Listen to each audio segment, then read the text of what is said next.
En manchette aujourd'hui, la MRC de Dautrey a un nouveau préfet. Il s'agit de Christian Goulet, maire de Lavaltrie.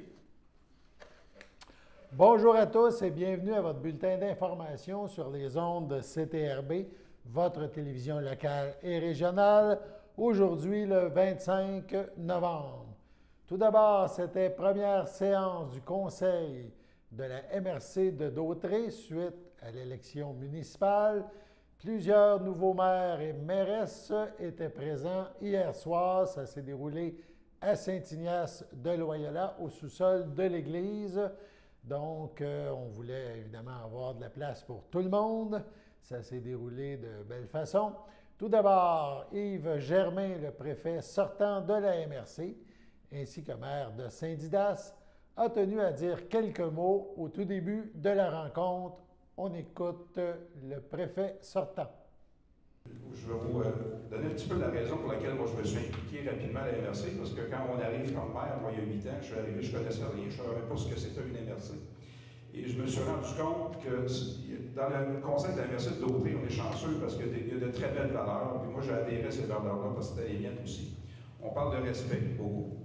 On parle d'intégrité, je parle des individus là, qui font partie du conseil. On parle aussi de la façon dont le conseil fonctionne, où il y a continuellement une recherche de consensus. Et il y a aussi une recherche de solutions communautaires à nos problèmes ou à nos opportunités. Donc ça, c'est des valeurs qui m'ont rejoint, sur lesquelles j'ai essayé de continuer de bâtir là, comme dans mon rôle de préfet et aussi dans mon implication dans les divers comités. La MRC de Dautrey, vous allez vous en rendre compte si vous ne le savez pas déjà, ça ne fait pas beaucoup de bruit dans les médias. On n'entend pas souvent parler de la MRC de Dautrey dans les médias nationaux. Il ne se passe pas grand-chose chez nous. Il n'y a pas de scandale. Il n'y a rien de super extraordinaire. Mais on est extraordinaire à beaucoup de points de vue. Puis je l'ai constaté, moi, comme préfet aussi, parce que ça m'a été dit par des personnes en haut lieu. Lorsqu'un ministre dit Monsieur le préfet, la MRC de Dautrey, le modèle que vous avez développé pour l'implantation et le développement de la fibre optique, c'est le modèle que toutes les MRC du Québec auraient dû adopter il y a 10 ans. Vous avez été des précurseurs, bravo. Quand quelqu'un te dit, un ministre du Développement économique, le ministre de l'Industrie du Commerce, M. Fitzgibbon, te dit, M. Germain, on parlait de développement économique, puis de nous faire donner aux MRC plus de pouvoir. Il me disait, vous savez, c'est pas égal partout dans les MRC. Il disait ça il y a quelques années, là, avant la création de l'Accès Entreprise Québec, où on a eu des ressources pour engager, de l'argent pour engager des ressources. C'est pas égal partout, mais je peux vous dire que j'ai déjà entendu parler d'un MRC de Dautrey, chez vous, ça va bien. Puis ça, c'est quelqu'un qui dit ça au Québec dans un congrès, ça veut dire quelque chose. Quand notre service de sécurité incendie a un directeur qui gagne une mention d'honneur au Canada comme meilleur chef de pompier au Canada, par ses pairs, ça veut dire quelque chose aussi. Puis ça veut dire qu'on a bien monté ce service-là.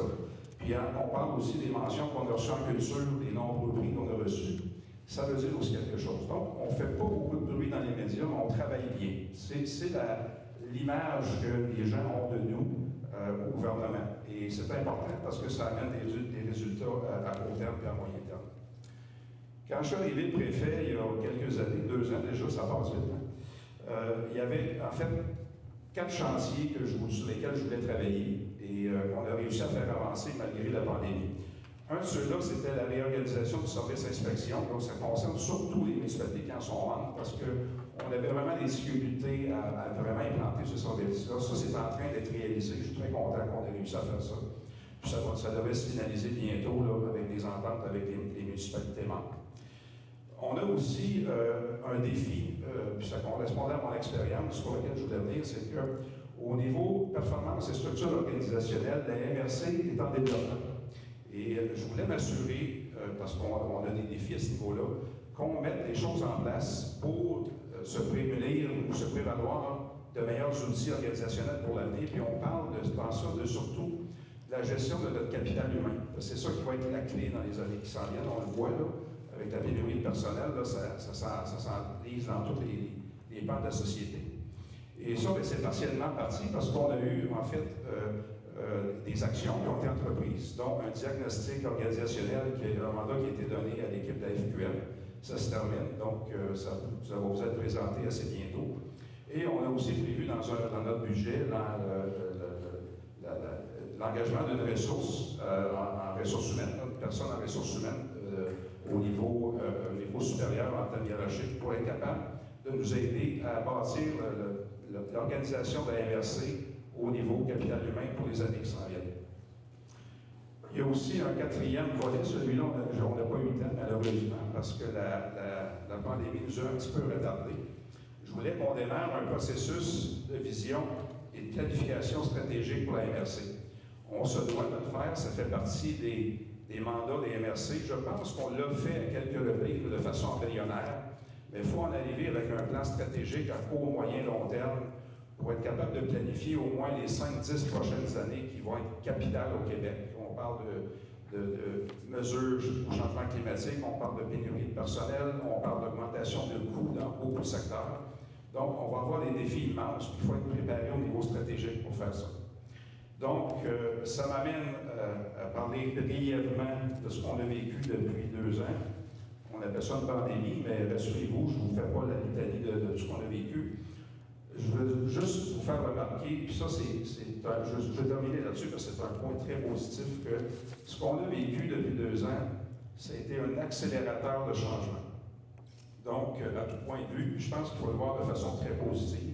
On voit tout de suite, on pense tout de suite à télétravail, on pense à réorganisation du travail, on pense à de nouvelles façons de travailler aussi pour les gestionnaires. Ça a été aussi, au niveau personnel, une prise de conscience. Prise de conscience du temps qui passe vite. On vieillit, je vieillis comme beaucoup de monde. Je suis vraiment certain que je suis un des plus vieux ou dans les plus vieux ici ce soir. Puis ça t'amène à réfléchir un peu à ce que tu veux faire de ton temps qui te reste, parce qu'à mon âge, on commence plus à compter les dizaines d'années qui nous restent en bonne santé, mais plutôt les années. Donc, on est rendu là.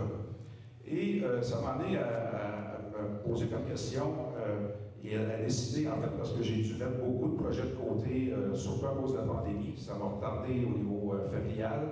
J'ai vécu des choses plates. Il y a des gens qui sont décédés, là, ça passe. J'ai perdu des parents pendant la pandémie pour du COVID.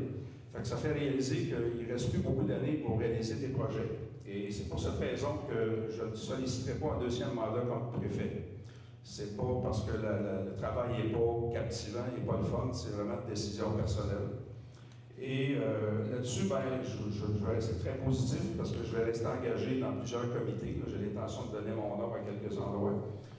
Je vais continuer de contribuer parce que j'y ai beaucoup de plaisir. Un nouveau préfet a donc été nommé à la MRC de Dautraye. Il s'agit de Christian Goulet, le maire de Lavaltrie. Le préfet suppléant sera Jean-Luc Barthes, le maire de Saint-Ignace de Loyola. On écoute l'intervention de chacun de ces 2 élus. Vous savez, c'est d'amener une partie d'expertise qu'il peut y avoir à Lavaltrie. Autant, je dirais, dans les processus administratifs puis décisionnels. On a fait vraiment des grands pas. Je pense que certains processus qui peuvent être amenés à la MRC pour améliorer nos processus décisionnels et pour faciliter nos prises de décision. Je vous dirais aussi, personnellement, depuis que je suis à la MRC, ça fait 4 ans que j'ai travaillé avec plusieurs maires, et je n'ai jamais considéré, quand j'étais assis ici, que j'étais la plus grosse ville et la ville la plus importante. Moi, je considère que quand j'ai une facture, je vais prendre la plus petite municipalité, quand Saint-Cléophas a une facture, puis Saint-Cléophas se fait entendre, l'impact de sa petite facture sur l'ensemble de ses citoyens, c'est le même impact que pour la grande ville. Fait que c'est important que chaque maire, indépendamment de votre grosseur, on peut tous apporter quelque chose d'important à la MRC et tout le monde va avoir une voix. Et je vous dirais que pour avoir travaillé avec plusieurs, j'ai une vision, et quand je suis ici, excessivement régionale. Vous savez, j'en ai souvent parlé, j'ai donc hâte que Berthierville ait des grands projets. Pour moi, quand une ville se développe, c'est l'ensemble de notre MRC qui est gagné. Moi, quand je vois un projet, le projet du golf à Sainte-Geneviève, il faut se rendre compte qu'on est tous gagnants quand il y a un projet majeur qui peut voir le jour dans notre MRC. Et il faut travailler ensemble. Et je pense que je l'ai souvent dit, et je leur ai dit parce que des nouveaux maires, moi je vous le dis, quand vous avez besoin de quelque chose et que vous voyez qu'on l'a à la batterie, vous nous le demandez, on vous l'envoie. Vous savez, je vais vous donner un exemple. Berthierville, il y a 3 ans, à peu près, on envoyait, nous a demandé notre programme de rénovation de façade. Il est bâti, il est fait. On l'a envoyé, il était en application, je pense que quelques mois qu'il était en application. C'est ça l'entraide. Je me souviens pas que je disais, on a un règlement sur les chiens dangereux qui a passé en cours supérieur. Vous êtes à peaufiner ça. Mais ça, je parle de chaque municipalité. Hey, je l'ai. C'est important quand on est assis ici de s'entraider. Moi, tout ce que je veux, c'est que les autres se développent. C'est super important. Ça apporte du bien à tout le monde. Puis, je pense qu'il faut être conscient, indépendamment de la grosseur de la ville, de la réalité de chacun. La réalité de la Velletrie, ce n'est pas la réalité de Saint-Cléophas. C'est évident. On peut tous s'apporter des bonnes choses. Moi, je m'appelle. Merci. Alors, compte, merci. Pourquoi je sollicite le poste de préfet suppléant? C'est que, oui, j'aimerais appuyer le préfet dans toutes ces démarches. Aussi, pour moi, ce serait un honneur de présenter la MRC d'Autrey autant sur notre territoire que dans toutes les régions du Québec. Parce que je pense qu'on a une belle MRC, une belle région, nous autres aussi, fait que ce serait un honneur pour moi de vous représenter tous. Et aussi de travailler avec vous, parce que ça fait quand même, il y en a ici, ça fait quand même 12 ans que je travaille avec eux. Donc, il y a des nouveaux qui vont, je pense qu'ils vont être la dynamique dans notre MRC. Fait que c'est tout pour cela, mais comme je vous dis, vous êtes là pour appuyer notre préfet. Donc, lors de cette même soirée, il y a eu élection pour nommer les représentants qui siégeront sur le comité administratif de la MRC. Le comité administratif se compose donc de Christian Goulet, préfet et maire de la Velletrie, Jean-Luc Barthes, préfet suppléant et maire de Saint-Ignace de Loyola, Mario Frigon, maire de Saint-Gabriel de Brandon, Sonia Desjardins, mairesse de Saint-Norbert et Yves Germain, maire de Saint-Didas. Allons à la pause. Bonne journée, mon grand. Je m'appelle Jacob, j'ai 6 ans et j'ai une amputation à la jambe gauche. Salut! Aujourd'hui, c'est une journée spéciale parce que je vais faire une présentation devant mes nouveaux camarades de classe. Ça, c'est ma jambe de natation. Ma prothèse de natation, c'est les amputés de guerre qui me l'ont donnée. Merci de votre appui. Le samedi matin, dès 9h30, nos téléspectateurs sont invités au Super Bingo télévisé diffusé de nos studios de Berthierville. Depuis maintenant une vingtaine d'années, plusieurs adeptes de la télévision régionale se sont partagés un montant de 600 $ disponible chaque semaine lors de cette joute de bingo télévisé. Un animateur et 3 bénévoles se succèdent à la caméra dans le but de vous faire passer une petite heure agréable et payante le samedi matin. On peut se procurer les cartes de jeu chez les dépositaires autorisés participants, c'est-à-dire à Berthierville, le dépanneur Formule 1 rue Gilles Villeneuve, le marché IGA Extra sur la rue Gabrielle-Brissette, le marché Métro rue Notre-Dame, la pharmacie Proxime rue Frontenac, le garage Pétroté sur la rue Gilles Villeneuve et à Saint-Ignace de Loyola, le marché Aldo rang Saint-Michel, le dépanneur Le Magasin Esso sur le chemin de la Traverse. C'est un rendez-vous tous les samedis matins à 9h30 sur les ondes de CTRB, votre télévision régionale et communautaire.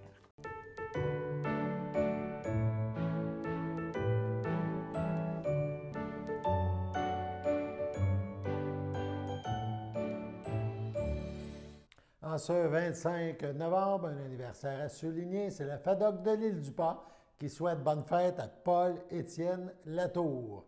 C'est votre anniversaire aujourd'hui. Toute l'équipe de CTRB se joint à moi et vous souhaite bonne fête. On approche lentement mais sûrement de Noël. On parle maintenant du marché de Noël de Joliette. Les activités de ce marché de Noël commencent ce vendredi 26 novembre. On écoute la présidente France Lacroix à ce sujet. Ah, mais tu sais, Chloé, cette année, c'est une année vraiment spéciale. En fait, le marché de Noël de Joliette souligne son 15e anniversaire. C'est 15 ans dans une organisation comme celle-là. Beaucoup de changements, beaucoup de nouveautés. On a tout mis en place, en fait, pour offrir une 15e année vraiment exceptionnelle. Étant donné que l'année passée, hein, on se souvient là, que tout n'était pas si rose. Bon, cette année aussi, on a encore des petites choses, mais on ne s'en apercevra pas parce que ce sera une belle année. En fait, je vais te dire, le marché de Noël de Joliette débute ce vendredi, le 26 novembre, jusqu'au 23 décembre. On commence avec la belle soirée canadienne qui va inaugurer notre 15e anniversaire. Donc, c'est la première fois qu'on fait un événement comme celui-là. Sûrement que tu es trop jeune pour te rappeler. Mais dans le temps, quand moi j'étais jeune, en fait, il y avait la soirée canadienne à la télévision. Donc, pour les gens, ils vont se rappeler parce que c'est vraiment comme un peu du copier de nos émissions jadis. Okay. Donc, ça se fait au centre-ville, à l'extérieur, bien sûr. Donc, on met notre ceinture fléchée, notre petite puis nos mitaines, puis on s'en va à la soirée canadienne. Super. Avec J et chansons à répondre. Cette année, ce qu'on aura aussi, c'est la balade culturelle. Donc, la balade culturelle, ce sont les événements qui vont se passer au Musée d'art de Joliette ou à la cathédrale de Joliette avec des concerts de chant ou de musique et aussi avec une exposition extraordinaire de crèches. C'est une exposition privée de deux personnes ici de Joliette, mais des crèches qui viennent de partout à travers le monde. C'est vraiment exceptionnel à voir, de toutes les grandeurs, tout petits qui peuvent rentrer dans un petit verre de rien, comme des plus grosses, plus gigantesques, en fait. Ce qu'on a qui revient aussi, c'est le gâteau géant de pain d'épices. En fait, le marché de Noël, on a un organisme chouchou, qui est la Guilde du pain d'épices, qui s'occupe de l'éducation, de lecture pour les jeunes. Donc, c'est toujours un grand gâteau géant qui vend les morceaux de gâteau au profit de la Guilde du pain d'épices. Bien sûr, comme dans beaucoup d'entreprises, on aura aussi la guignolerie des médias qui se fera au centre-ville. On va ramasser des conserves, des denrées, de l'argent, bien sûr. Et bien là, tu te demandes, est-ce qu'il y aura une maison du Père Noël? Oui, on va pouvoir aller voir le Père Noël cette année. L'année passée, nos enfants se sont ennuyés. Mais là, dans les maisons du Père Noël, il y aura aussi des toutes renouvelées, en fait, toutes très belles. Il y a une boîte à lettres géante à l'extérieur. Et le Père Noël répond à chacune de ces lettres-là. Aussi, une belle nouveauté dans la maison du Père Noël, un livre vraiment géant de tous les prénoms des enfants sages. OK. Et Chloé, je suis allée voir et ton prénom est là. Ah, bon, cool. C'est bon, hein? Oui. Ça veut dire que tu es susceptible d'avoir un cadeau du Père Noël, toi aussi. Et sur le terrain de la maison du Père Noël, il y aura une boîte musicale aussi qu'on tourne le manivelle puis de musique qui va jouer. Un événement très couru, le Noël des chiens. Donc, tu apportes ton chien. Souvent, les gens lui mettent une petite robe, un petit manteau, une petite boucle rouge. Puis, il y aura une photo de prise avec le Père Noël. Donc, il y a vraiment une journée, je crois que c'est le 4 décembre, excuse-moi. C'est ça, c'est vraiment le 4 décembre. Donc, il y aura des photos de prise avec les chiens et avec le Père Noël. Et là, je finis avec le village des artisans. 26 artisans, dont 16, ce sont des produits du terroir. On va trouver un petit peu de tout, là, autant du canard que du vin, que des pâtés, des confitures, un petit peu de tout, au centre-ville de Joliette. Donc, on s'en promet, hein? On se souhaite de la belle température. Effectivement. Cette année, nouveauté que l'année passée, on n'a pas pu avoir, des dégustations et du vin chaud. OK. La pandémie, là, c'est permis. il y aura des façons de procéder. OK. Tu sais, on suit beaucoup toutes les restrictions en fait sanitaires. C'est bien sûr que jusqu'à la dernière minute, il va y avoir d'autres restrictions. On suit ça à la lettre, donc il n'y a aucun danger. Et c'est avec plaisir qu'on va accueillir tous les Lanaudois, en fait, à notre marché de Noël. Super. Pourquoi c'est important, justement, d'encourager ces artisans-là locaux qui vont être à Joliette? Les artisans, en fait, ce sont des personnes qui mettent vraiment tout leur cœur pour nous offrir des produits exclusifs. Ça peut être au niveau des bulles de bain qu'on aura, de la laine, des chapeaux, des chocolats, de tout. Tu sais, ils mettent vraiment tout leur cœur. Ça fait un an et demi qui ne sont pas là. Mais même à ça, en fait, on peut être fier de dire, tiens, j'offre des produits de ma région. Fait que ce sont tous des produits en cadeau ou des produits du terroir. Il y a souvent des coffrets cadeaux aussi. Du bon vin, du vin chaud même qu'on peut acheter. Donc, oui, c'est important. En fait, l'achat chez nous, on est content quand nos commerces restent ouverts et peuvent nous offrir des choses. Mais il faut que chacun fasse un peu sa part puis de les encourager. De toute façon, ce ne sera pas forçant de les encourager. Ça va être facile et agréable. Nous, on sera ouvert, en fait, jusqu'au 23 décembre, du jeudi au dimanche. Sauf la dernière semaine, toute la semaine, on sera là. Super, parfait. Parfait, bien, merci beaucoup. L'information plus pointue, on va en savoir plus. noeljoliette.com, tout est là. Super, donc on va inviter les citoyens à aller sur le site web ou à aller vous visiter. Comme souligné hier, voici la suite de l'entrevue avec Éric Fortier, le directeur général de la Caisse des jardins de Dautré. Ce dernier nous dresse un bilan de l'année des jardins dans Dautré. On l'écoute. Que Desjardins donne des bourses, des bourses d'études, ça fait quand même quelques années. Cette année encore, il y a eu beaucoup de bourses d'études qui ont été données. Vous favorisez l'emploi des jeunes, on l'apprécie, merci encore. C'est près de Desjardins, premier emploi. Ben oui, puis c'est près d'une trentaine de jeunes encore cette année pour des membres de la Caisse de Dautré qui en ont bénéficié, soit par l'entremise de la Fondation Desjardins, qui est notre bébé, en fait, l'éducation financière, mais aussi l'éducation en général de nos populations, puis aussi pour la Caisse, qui est je vous dirais, un précurseur de façon historique. Là. Ça fait très longtemps que la Caisse s'implique au niveau de l'éducation pour ses membres, donc qui vient rebonifier tous ces sommes-là. Donc, je vous dirais que cette année, on a une trentaine de bénéficiaires pour, je vous dirais, peut-être un 30-35 000 $ qui a été redonné. Ça ne paye pas les études de l'enfant, on s'entend, mais ça donne, je vous dirais, une bonne tape dans le dos pour dire hey, félicitations, puis on est fiers de toi. Oui, continue. Exact. Vous avez votre association avec le CABA. Je sais qu'on ne développera pas les chiffres parce qu'on sait que ça va être début décembre. C'est ça. Mais ça, c'est une grosse implication, je pense, au niveau de la Caisse. Oui, puis à ce niveau-là, nous autres, au niveau de la Caisse, on donne toujours un 10 000 $ récurrent qu'on a depuis des années pour maintenir à flot leur opération, puis toute leur bienfaisance qu'ils font dans la population, auprès des aînés, auprès des gens plus défavorisés. Mais il y a aussi tout l'aspect de la campagne de financement. Pour nous, c'est très important. Donc, on s'investit, je vous dirais, à un montant maximum de 15 000 $, mais je vous fais un petit secret, là, puis ça ne m'étonnerait pas encore cette année qu'on aille à le dévoiler, que ça va être un maximum qui va avoir été atteint, c'est-à-dire qu'on double les montants que la population donne au CABA. Pourquoi qu'on fait ça dans cet esprit-là avec le CABA? C'est que ils ont vraiment une œuvre importante. Puis si ces gens-là ne sont pas là, tous ces bénévoles-là ne sont pas là pour aider à nos populations, bien, souvenons-nous que c'est nous qui allons devoir prendre des congés, puis qui allons devoir accompagner nos frères et sœurs qui sont plus âgés, nos parents, nos grands-parents, nos oncles, notre vieille tante qui vit seule. Alors, c'est tellement un organisme qui, pour nous, est cher. Bien, c'est pour ça qu'on doit... J'aime la générosité du public face aux amputés de guerre. C'est grâce au donateur Stimafé que je peux profiter pleinement de son enfance, jouer, s'amuser.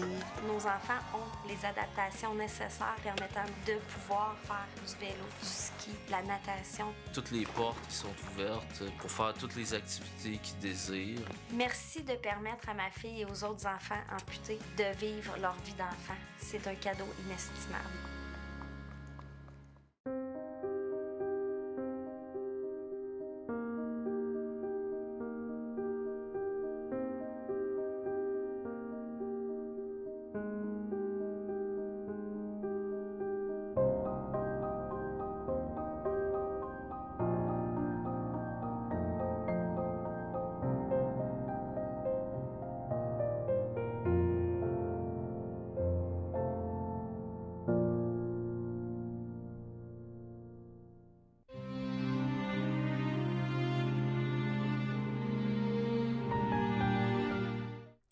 Au CHDL de Saint-Charles-Borromée, le 15 novembre, à l'âge de 92 ans, est décédé M. Yvon Saint-Jean, demeurant à Joliette.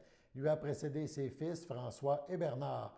Il laisse dans le deuil ses enfants, Sylvain, France, Joanne, Yvon, Thérèse, Roger, Éric et leurs conjointes, ses beaux-enfants, Luc et Lynn Barry, leurs conjointes, ses petits-enfants ainsi que plusieurs autres parents et amis.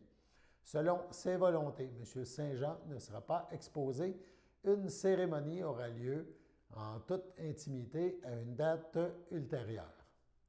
En toute dignité, aux soins palliatifs du CHRDL, le 17 novembre, à 81 ans, est décédé M. Bertrand Caron, époux de Lise Fafard de Saint-Cuthbert, autrefois de Saint-Barthélemy. Il laisse dans le deuil, outre son épouse, ses enfants, Annick, Sylvain Caillé, Éric, Marie-France Beaufort, ses petits-enfants adorés, ainsi que plusieurs autres parents et amis. La famille vous accueillera le dimanche 5 décembre à 12h30 au complexe funéraire Thériault à Berthierville. Une liturgie de la parole aura lieu le même jour à 15h en la chapelle du complexe. Les cendres de M. Bertrand Caron seront inhumées au cimetière de Saint-Cuthbert à une date ultérieure. Sur ce, passons à la météo.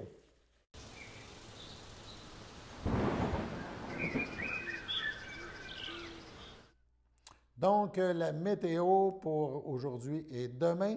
Pour la fin de la journée, c'est plutôt nuageux. On parle ce soir de nuageux avec flocons de neige, mercure qui avoisinera 0. Cette nuit, nuageux avec quelques averses de neige, mais très peu. On parle de 1 cm environ. Donc, moins 1 degré ressenti, moins 4. Vendredi matin, la neige se poursuit, mais c'est calme. Entre 1 et 3 cm, les vents sont légers. Le mercure sera aux alentours de 0, ressenti moins 4.